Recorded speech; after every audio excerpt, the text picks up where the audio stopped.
Assalomu alaykum hurmatli obunachilar. Men ko'rib turibsizlar, biotibiyot muhandisligi talabalari yangi qurilma ixtiro qildi. Hali qurilma nomi noma'lum. Ya'ni bu sinab ko'rildi, amalda ishlayapti.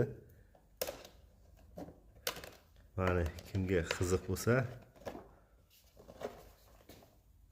mana qurilmamiz.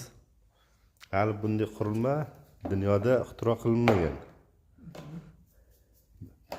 O'zbekiston birinchi bu. O'zbekistonda birinchi.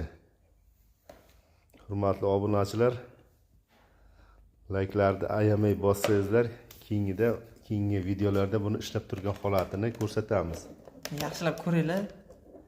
Agar kim nimaligini payqagan bo'lsa, kommentariyada javobini kutamiz. Mana shu qurilmani nimaligini taxmin qilganlar bormi?